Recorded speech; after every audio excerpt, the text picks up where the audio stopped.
मेरे प्यारे देशवासियों, नमस्कार।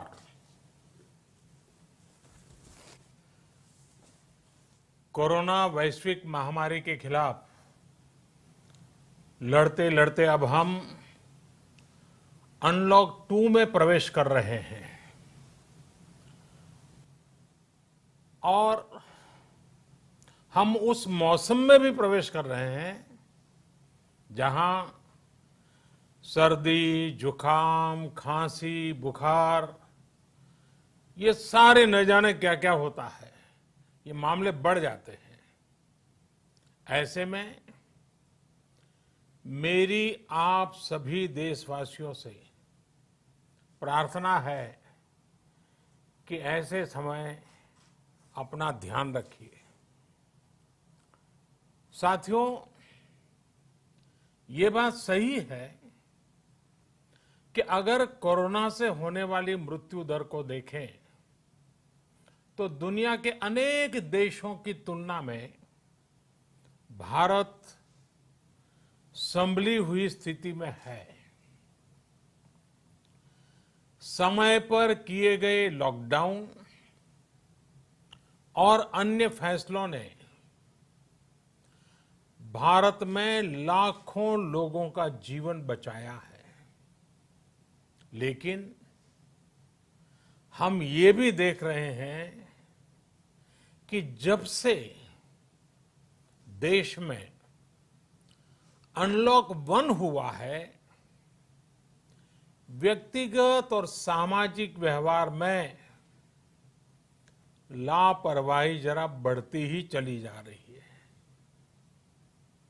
पहले हम मास्क को लेकर, 2 गज की दूरी को लेकर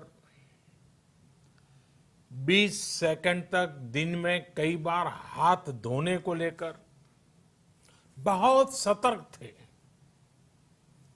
लेकिन आज जब हमें ज्यादा सतर्कता की जरूरत है तो लापरवाही बढ़ना बहुत ही चिंता का कारण है।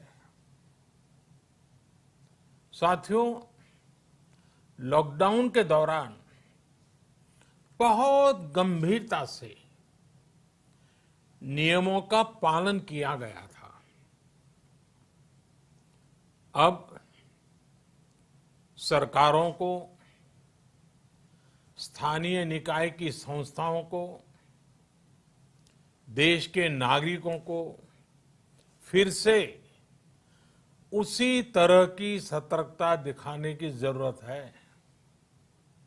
विशेषकर कंटेनमेंट जोन्स, उस पर तो हमें बहुत ध्यान देना होगा। जो भी लोग नियमों का पालन नहीं कर रहे हैं, हमें उन्हें टोकना होगा, रोकना होगा और समझाना भी होगा। अभी आपने खबरों में देखा होगा, एक देश के प्रधानमंत्री पर 13,000 रुपये का जुर्माना इसलिए लग गया क्योंकि वो सार्वजनिक स्थल पर मास्क पहने बिना गए थे। भारत में भी स्थानीय प्रशासन को इसी चुस्ती से काम करना चाहिए।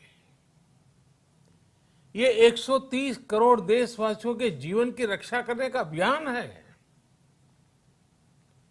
भारत में गांव का प्रधान हो या देश का प्रधानमंत्री, कोई भी नियमों से ऊपर नहीं है।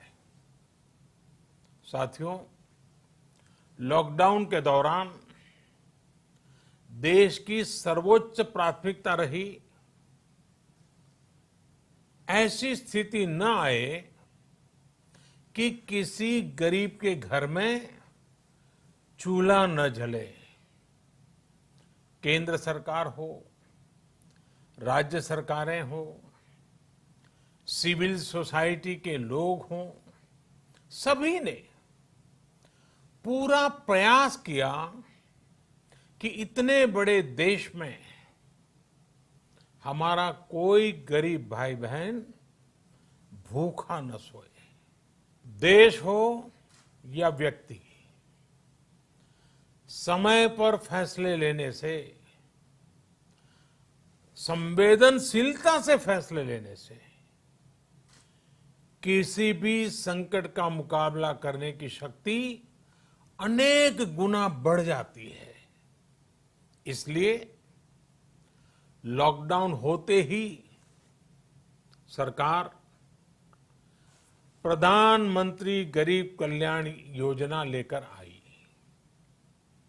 इस योजना के तहत गरीबों के लिए 2.25 लाख करोड़ रुपए का पैकेज दिया गया।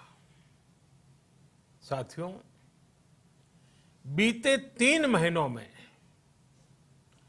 20 करोड़ गरीब परिवारों के जनधन खातों में सीधे 31,000 करोड़ रुपया जमा करवाए गए हैं। इस दौरान 9 करोड़ से अधिक किसानों के बैंक खातों में 18,000 करोड़ रुपए जमा हुए हैं। इसके साथ ही गांवों में श्रमिकों को रोजगार देने के लिए प्रधानमंत्री गरीब कल्याण रोजगार अभियान तेज गति से आरंभ कर दिया गया है। इस पर सरकार 50,000 करोड़ रुपए खर्च कर रही है। लेकिन साथियों, एक और बड़ी बात है जिसने दुनिया को भी हैरान किया है, आश्चर्य में डुबो दिया है। वो ये कि कोरोना से लड़ते हुए भारत में 80 करोड़ से ज्यादा लोगों को 3 महीने का राशन, यानी परिवार के हर सदस्य को 5 किलो गेहूं या चावल मुफ्त दिया गया। इसके अतिरिक्त प्रति परिवार हर महीने 1 किलो दाल भी मुफ्त दी गई। यानी एक तरह से देखें तो अमेरिका की कुल जनसंख्या से 2.5 गुना अधिक लोगों को, ब्रिटेन की जनसंख्या से 12 गुना अधिक लोगों को और यूरोपियन यूनियन की आबादी से लगभग 2 गुने से ज्यादा लोगों को हमारी सरकार ने मुफ्त अनाज दिया है। साथियों, आज मैं इसी से जुड़ी एक महत्वपूर्ण घोषणा करने जा रहा हूं। साथियों, हमारे यहां वर्षा ऋतु के दौरान और उसके बाद मुख्य तौर पर कृषि क्षेत्र में, एग्रीकल्चर सेक्टर में ही ज्यादा काम होता है। अन्य दूसरे सेक्टरों में थोड़ी सुस्ती रहती है। जुलाई से धीरे धीरे त्योहारों का भी माहौल बनने लगता है। अब आप देखिए, अभी 5 जुलाई को गुरु पूर्णिमा है, फिर सावन शुरू हो रहा है, फिर 15 अगस्त आएगी, रक्षाबंधन आएगा, कृष्ण जन्माष्टमी आएगी, गणेश चतुर्थी आएगी, ओणम होगा और आगे जाएं तो काटी बिहू है, नवरात्रि है, दुर्गा पूजा है, दशहरा है, दीपावली है, छठी मैया की पूजा है। त्योहारों का ये समय जरूरतें भी बढ़ाता है, खर्च भी बढ़ाता है।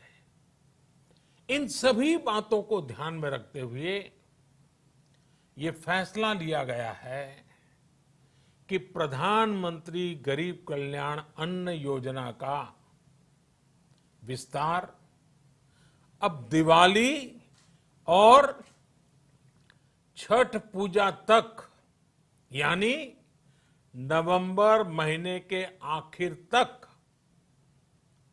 कर दिया जाएगा।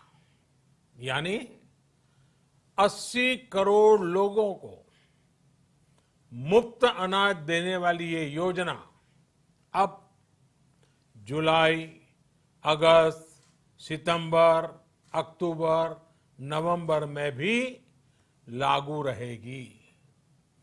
सरकार द्वारा इन 5 महीनों के लिए 80 करोड़ से ज्यादा गरीब भाई बहनों को हर महीने परिवार के हर सदस्य को 5 किलो गेहूं या 5 किलो चावल मुफ्त मुहैया कराया जाएगा। और साथ ही प्रत्येक परिवार को हर महीने 1 किलो चना भी मुफ्त दिया जाएगा। साथियों, प्रधानमंत्री गरीब कल्याण अन्न योजना के इस विस्तार में 90,000 करोड़ रुपए से ज्यादा खर्च होंगे। और अगर इसमें पिछले 3 महीने का खर्च भी जोड़ दें तो ये करीब करीब 1.5 लाख करोड़ रुपया हो जाता है। अब पूरे भारत के लिए हमने एक सपना देखा है। कई राज्यों ने तो बहुत अच्छा काम भी किया है। बाकी राज्यों पर भी हम आग्रह कर रहे हैं कि इसको काम को आगे बढ़ाएं। और काम क्या है? अब पूरे भारत के लिए एक राशन कार्ड की व्यवस्था भी हो रही है। यानी एक राष्ट्र एक ration card, 1 nation 1 ration card. इसका सबसे बड़ा लाभ उन गरीब साथियों को मिलेगा जो रोजगार या दूसरी आवश्यकताओं के लिए अपना गांव छोड़ करके कहीं और जाते हैं, किसी और राज्य में जाते हैं। साथियों, आज गरीब को, जरूरतमंद को सरकार अगर मुफ्त अनाज दे पा रही है तो इसका श्रेय प्रमुख रूप से 2 वर्गों को जाता है। पहला, हमारे देश के मेहनती किसान, हमारे अन्नदाता। और दूसरा, हमारे देश के ईमानदार टैक्स पेयर। आपका परिश्रम, आपका समर्पण ही जिसकी वजह से देश ये मदद कर पा रहा है। आपने देश का अन्न भंडार भरा है, इसलिए आज गरीब का, श्रमिक का चूल्हा जल रहा है। आपने ईमानदारी से टैक्स भरा है, अपना दायित्व निभाया है, इसलिए आज देश का गरीब इतने बड़े संकट से मुकाबला कर पा रहा है। मैं आज हर गरीब के साथ ही देश के हर किसान, हर टैक्स पेयर का हृदय से बहुत बहुत अभिनंदन करता हूं, उन्हें नमन करता हूं। साथियों, आने वाले समय में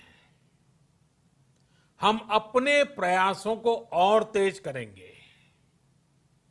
हम गरीब, पीड़ित, शोषित, वंचित हर किसी को सशक्त करने के लिए निरंतर काम करेंगे। हम सारी एहतियात बरतते हुए इकोनॉमिक एक्टिविटीज को और आगे बढ़ाएंगे।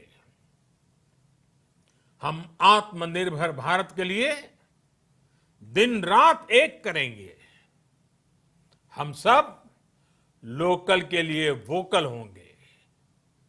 इसी संकल्प के साथ हम 130 करोड़ देशवासियों को मिलजुल करके संकल्प के साथ काम भी करना है, आगे भी बढ़ना है।